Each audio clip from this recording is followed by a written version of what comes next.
welcome you all. So in this video we are going to discuss about the government laws which government has introduced for the agriculture reforms. तो जो पहला कानून जो सरकार ने जो लाया है उसमें जो पहला कानून है वो farm produce trade and commerce act 2020। अब इसमें देखने वाली चीज़ ये है कि इसको किस सरकार ने जो है वो प्रमोशन एंड फैसिलिटेशन एक्ट के तौर पे जो है वो इसको लाया है। तो जैसे कि आप सबको जानते ही होंगे कि सरकार ने जो है वो 3 कानून जो है वो लाए थे। तो वो 3 कानून जो है वो पास हो गए थे, उसको मंजूरी दे दी। फिर उसके बाद में उन कानूनों को लेके काफ़ी एक कंट्रोवर्सी रही। हम ज़्यादा उस कंट्रोवर्सी में नहीं जाएंगे, हम सिर्फ ये देखेंगे कि क्या कंसर्न्स है फार्मर्स के, कि जो फार्मर्स जो है वो हम उनको जो है वो अपने एग्ज़ाम पॉइंट ऑफ व्यू से देखेंगे कि क्यों फार्मर्स जो है वो प्रोटेस्ट कर रहे हैं और क्या लूप होल्स हैं इस कानून इस लॉज में कि जो फार्मर्स हैं वो प्रोटेस्ट कर रहे हैं। तो पहली चीज़ यहाँ पे ये आती है कि आखिर इन लॉज का जो है वो ऑपोजिशन क्यों हो रहा है। Why is there opposition to these reforms? Why? So first thing is, सबसे ज़्यादा जो ये ऑपोजिशन इस लॉ की जो इस रिफॉर्म्स की आ रही है वो एक तो फार्मर सेक्शन है और एक ट्रेडर्स की सेक्शन है। इनसे जो है वो इसकी ऑपोजिशन आ रही है। तो अगर इनसे ऑपोजिशन आ रही है तो इसका मतलब कुछ ना कुछ तो जो लूप होल्स होंगे लॉज में, तो तभी इनसे जो है वो ऑपोजिशन आ रही है। और जैसा कि जो एग्रीकल्चर है वो तो पूरा का पूरा जो है वो फार्मर से ही रिलेटेड है, तो ये तो यहाँ पे चिंता की बात है। तो पहला जो इनका फार्मर्स का ये कंसर्न है और फार्मर यूनियंस का ये कंसर्न है कि किसी भी जो है फार्म ऑर्गेनाइजेशन को है जो वो कॉन्फिडेंस में नहीं लिया गया, उनसे कोई वार्तालाप नहीं हुई, उनसे कोई डिबेट एंड डिस्कशन नहीं हुआ, बिना उनके जो है वो इस कानून को जो है वो मंजूरी दे दी। सरकार ने इस कानून को है जो वो बना दिया। देखिए, अब जब सरकार किसी एक पर्टिकुलर सब्जेक्ट पे जो है वो कानून बनाती है तो उस कानून के जो स्टेक होल्डर्स होते हैं उनसे जो है वो एक इनिशियल स्टेज पे ही जो है वो उनसे एक डिस्कशन, एक डिबेट जो है वो होती है। और यहाँ पे फार्मर यूनियन का ये कहना है, उन ऑर्गेनाइजेशन का ये कहना है कि उनसे कोई है जो वो डिस्कशन ही नहीं हुई। तो एक तो ये चीज़ आ गई और दूसरा यहाँ पे ये चीज़ आ गई कि ये तो एक स्टेट गवर्नमेंट्स ये कह रही हैं कि एक जो federal spirit of the constitution है, federal spirit of the constitution है, उसको जो है वो सेंट्रल गवर्नमेंट की तरफ से जो है उसको वॉयलेट किया गया है। अब कैसे वॉयलेट किया गया है, देखिए, अब जो सब्जेक्ट्स हैं यूनियन गवर्नमेंट के और स्टेट गवर्नमेंट के वो 3 सब्जेक्ट्स में बटे हुए हैं। एक तो यूनियन लिस्ट, एक स्टेट लिस्ट और एक कॉन्करेंट लिस्ट। अब इन तीनों लिस्ट में जो है वो सब्जेक्ट्स जो है यूनियन गवर्नमेंट के और स्टेट गवर्नमेंट के जो सब्जेक्ट्स हैं वो बटे हुए हैं। यूनियन लिस्ट में जो लॉ बनाती है वो यूनियन गवर्नमेंट बनाती है, स्टेट गवर्नमेंट जो लॉ बनाती है वो स्टेट लिस्ट में होते हैं, और जिसमें यूनियन और स्टेट दोनों लॉ बनाती हैं वो कॉन्करेंट लिस्ट में होते हैं। और अब यहाँ पे अगर कॉन्करेंट लिस्ट में अगर स्टेट और यूनियन गवर्नमेंट के दोनों के जो है वो कानून जो है अगर आपस में वो कोलाइड करते हैं तो जो यूनियन गवर्नमेंट का कानून है वो प्रिवेल करेगा। अब ये क्यों प्रिवेल करेगा, क्योंकि सुप्रीम कोर्ट की एक जजमेंट थी जिसमें उन्होंने ये कहा था कि अगर यूनियन और स्टेट का टकराव होता है किसी कानून को लेके, तो अगर वो कंकरेंट लिस्ट में बनाया गया है तो उसमें जो है वो यूनियन लिस्ट का जो लॉ है वो प्रिवेल होगा, उसको मान्यता मिलेगी। तो एक तो चीज़ ये आ गई कि उन्होंने फॉर्मर ऑर्गेनाइजेशन को जो वो कॉन्फिडेंस में ले लिया। दूसरा ये चीज़ आ गई कि यूनियन स्टेट गवर्नमेंट्स ये कह रही हैं कि जो यूनियन गवर्नमेंट है उन्होंने जो है वो federal structure of the constitution है जो वो उसको वायलेट किया है। और यहाँ पे तीसरी चीज़ ये आ रही है स्टेट गवर्नमेंट की तरफ से कि एडमिनिस्ट्रेटिवली जो है वो स्टेट सब्जेक्ट में है जो वो इंटरफेयर किया गया है। तो अगर आपको नहीं पता है तो मैं आपको यहाँ पे बता दूं, जो एग्रीकल्चर है वो स्टेट लिस्ट में है, वो स्टेट का सब्जेक्ट है। हालांकि उसमें यूनियन गवर्नमेंट कानून बना सकती है, लेकिन उसमें क्या होना चाहिए कि एक राज्यसभा में उसमें एक पूरा डिबेट एंड डिस्कशन होना चाहिए तो इसके लिए जो राज्यसभा में डिबेट एंड डिस्कशन होना चाहिए वो भी नहीं हुआ। वो क्यों नहीं हुआ? क्योंकि जैसा कि आपको पता है कि कोविड-19 की वजह से जो है वो पार्लियामेंट में जो है वो डिबेट एंड डिस्कशन जो है वो नहीं हुआ। तो ये जो मेजर चीज़ें हैं, ये चीज़ें हैं जो इन चीज़ों की वजह से जो है वो ऑपोजिशन हो रहा है, एक ओवरऑल ऑपोजिशन जो है वो देखने को मिल रहा है। अब इस पे थोड़ा अगर हम डिटेल में जाएंगे, अब थोड़ा डिटेल में बात करेंगे, तो इसमें ये चीज़ें निकल के आती हैं कि क्या क्या जो लूप होल्स हैं, किन किन बेसिस पे हैं जो वो इन जो लॉज का जो वो ऑपोजिशन हो रहा है। अब यहाँ पे एक चीज़ तो ये देखने को मिली है कि तो जो सडन चेंज मार्केट में होगा तो क्या पता वो मार्केट के लिए अच्छा हो या ना हो। अगर आपको यहाँ पे एक एग्जाम्पल के तौर पे समझाया जाए, देखिए अब यहाँ पे 2006 में क्या हुआ था कि बिहार ने जो है वो अपना जो है वो एपीएमसी एक्ट है उसको रिपील कर दिया था। अब यहाँ पे रिपील क्या होता है? रिपील होता है कि उसको रिमूव कर दिया था। अब ये एपीएमसी एक्ट क्या होता है? एपीएमसी एक्ट ये होता है कि जो एपीएमसी एक्ट के तहत ये किस्म की मंडीज टाइप होती हैं, और ये एपीएमसी एक्ट किसने लाया था? ये एपीएमसी एक्ट जो है वो स्टेट गवर्नमेंट्स ने लाया था। और इसी एक्ट के तहत जो है वो ये एक्ट ये है कि जो एक किसी एरिया में जो एक स्टेट है, अगर उसमें फसल बोई जाती है, काटी जाती है, तो वो जो बिकेगी वो इसी एपीएमसी एक्ट के तहत फर्स्ट जो सेल होगी उसकी वो उसी एपीएमसी में होगी। तो वो जो एपीएमसी है उसमें क्या होता था कि अभी भी होता है, लेकिन बिहार ने जो इसको रिपील कर दिया, तो वहाँ पे ये होता है कि जो किसान जब आते हैं तो उस एपीएमसी में मंडी में जो है वो अपनी जो फसल को है वो बेचते हैं।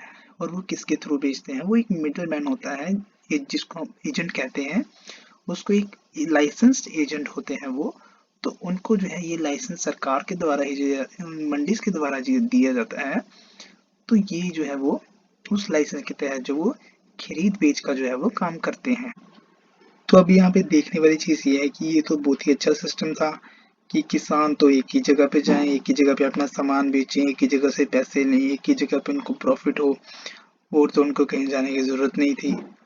तो उसमें एक ये नेगेटिव चीज़ ये थी कि उसमें इन्वेस्टमेंट जो थी वो नहीं होती थी, उसमें इंफ्रास्ट्रक्चर था वो इतना ज़्यादा अच्छा नहीं था।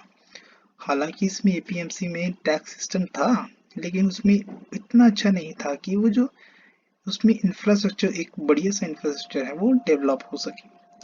तो इसमें बिहार ने जो है वो उसको रिपील कर दिया, और साथ में इस उसको एक प्राइवेट इन्वेस्टमेंट अट्रैक्ट करने के लिए जो उसको रिपील किया गया था। देखिए, जो प्राइवेट इन्वेस्टमेंट तभी आएगी जब प्राइवेट इन्वेस्टर्स को वहाँ पे फायदा होगा।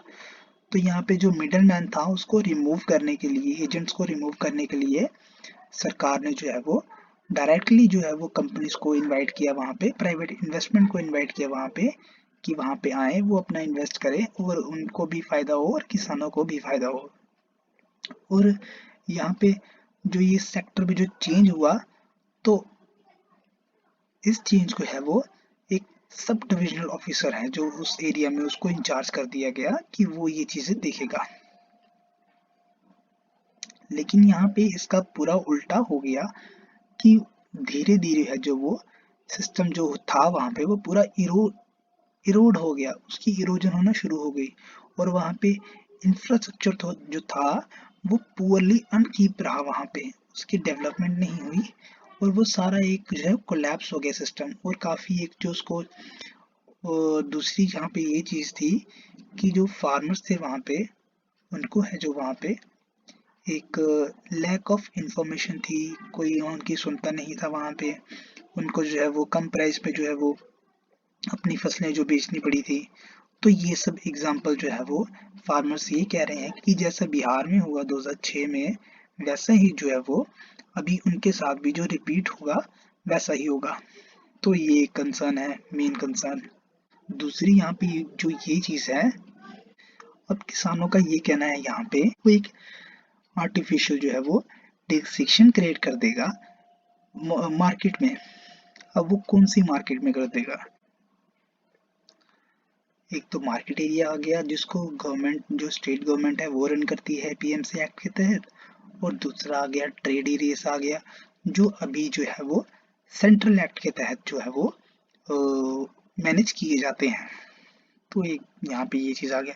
अब उनका ये कहना है कि जो जो ये ट्रेड एरियाज है, ट्रेड एरियाज में क्या होता है कि मार्केट एरियाज में जो पीएमसी के तहत जो जो काम होता है उससे किसान खुश हैं, किसान कहते हैं कि हमें उससे फायदा होता है। तो लेकिन तो इस जो ये ट्रेड एरियाज है इनके थ्रू उनको वो कहते हैं कि ये सारा गवर्नमेंट, सेंट्रल गवर्नमेंट देखती है, तो इनसे उसको जो वो फायदा नहीं होगा। तो इसमें एक ड्यूल रेगुलेटरी जो है वो मार्केट में क्रिएट हो जाएगी। डबल डबल जो है वो लॉ जो है, एक जगह अलग लॉ चलेंगे, दूसरी जगह अलग लॉ चलेंगे। तो किसानों का ये कहना है कि डबल डबल है जो उनको जो है वो एडमिनिस्ट्रेशन में कह सकते हैं आप, उनको समझने में जो कह सकते हैं उनको दिक्कत आ सकती है यहाँ पे।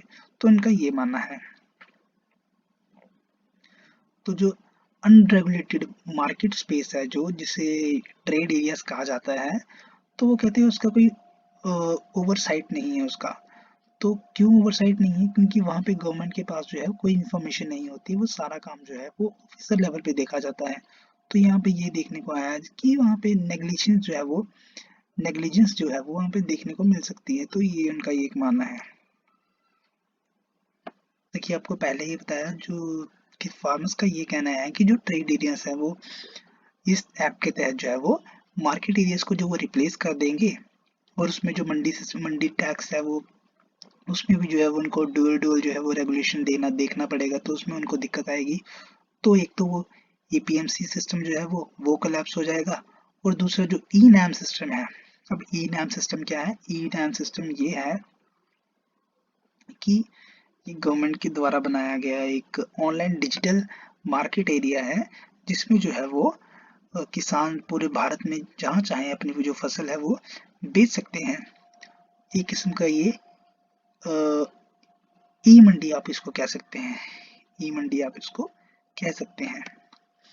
तो यहाँ पे एक तो वो ये कह रहे हैं कि इस एक्ट के जो ट्रेड एरिया की इन्फ्लुएंस बढ़ जाएगी, तो मंडी मार्केट एरिया जो स्टेट गवर्नमेंट रन करती है वो कोलैप्स हो जाएगा, एपीएमसी एक्ट सिस्टम पूरा कोलैप्स हो जाएगा, स्टेट गवर्नमेंट के द्वारा जो रन किया जाता है। और ई नैम जो इंफ्रास्ट्रक्चर है, जो एक ऑनलाइन ई मार्केटिंग है एग्रीकल्चर की, पूरे भारत में जो किसान कहीं भी कर सकते हैं, तो उसका भी जो है वो फिजिकल, इसका भी जो है वो फिजिकल मंडी जो ट्रेड एरिया है वो इसको रिप्लेस कर देगा। तो ये पूरा सिस्टम जो कोलैप्स हो जाएगा। तो यहाँ पे तीसरी चीज ये आ गई। अब यहाँ पे फोर्थ कंसर्न ये है कि अगर एपीएमसी एक्ट जो है वो उसको रिप्लेस भी कर दिया जाता है, अगर वो रिप्लेस हो जाता है, तो अगर ये पूरा पूरा जो है वो फुल फोर्स में रन में आ जाता है, तो यहाँ पे देखने वाली चीज़ ये होगी कि जो एक स्पेस स्पेसिफिक जो इंफ्रा इम्प्लीमेंटेशन है, इन्वेस्टमेंट है, वो क्रूशियल रनिंग है एफिशिएंट मार्केट की, नेगोशिएशन की, मैनेजमेंट की, वो यहाँ पे अब एक बड़ा कंसर्न देखने को मिल सकता है कि कैसे वो जो है वो सारा मैनेज होगा। और पांचवी चीज यहाँ पे ये आ गई जो स्टेट गवर्नमेंट पर्टिकुलरली क्या कह रही हैं कि उनका जो एक रेवेन्यू है, जो स्टेट का जो रेवेन्यू है, टैक्स है, वो यहाँ पे जो है वो लूज हो जाएगा, जो उनको मंडी टैक्स में जो सो मिलता था, जो उनको मंडी टैक्स से है जो वो मिलता था। क्योंकि उनका ये कहना है कि जो मंडी टैक्स है वो उनके लिए काफी एक बड़ा सोर्स है रेवेन्यू का। जो एग्रीकल्चर होता है, एग्रीकल्चर फील्ड में कोई टैक्स ही नहीं है, तो इसीलिए जो स्टेट गवर्नमेंट है वो एग्रीकल्चर पे टैक्स ना लगा के इन मंडी से जो वो पैसा कमाती हैं। तो स्टेट गवर्नमेंट का ये कहना है कि अगर ये मंडी भी चली गई तो उनका जो रेवेन्यू सिस्टम है वो सारा खराब हो जाएगा, उनको जो है वो रेवेन्यू सोर्स नहीं मिलेगा और उनको एक डेफिसिट का सामना करना पड़ता है, डेफिसिट का सामना जो है वो करना पड़ेगा। तो ये सारे जो है वो मेन जो 5 पॉइंट्स हैं उनको हमने जो है वो आपको पूरा एक कॉम्प्रिहेंसिव वे में बता दिया कि ये कंसर्न है, ये लूप होल्स हैं जिसकी वजह से जो है वो अपोजिशन मिल रहा है इन रिफॉर्म्स को। और ये जो अपोजिशन है वो इस पर्टिकुलर जो है वो लॉ के तहत थे। अभी जो 2 लॉस और हैं उनके तहत भी जो है वो क्या कंसर्न है, क्या क्यों उनका अपोजिशन हो रहा है, तो उसमें हम उसको देखेंगे। तो ये पूरी एक सीरीज होने वाली है 3-4 वीडियोस की। तो ये एक तो वो पहले एक हमने एक और वीडियो निकाली है उसकी एमएसपी की, अगर आपको MSP के बारे में जानना है तो उसका लिंक जो है वो आपको डिस्क्रिप्शन बॉक्स में मिल जाएगा और ऊपर एक बेल आइकॉन आ रहा होगा, तो आप उसको वहां से भी देख सकते हैं। तो आज के लिए बस इतना ही रखते हैं। आपको ये वीडियो इन्फॉर्मेटिव लगी है, if you found this video informative, then you can join us on the social media platforms, and if you like this video, then do subscribe to our YouTube channel and press the bell icon so that you get all the notification of important updates. Okay, so thank you and have a nice day.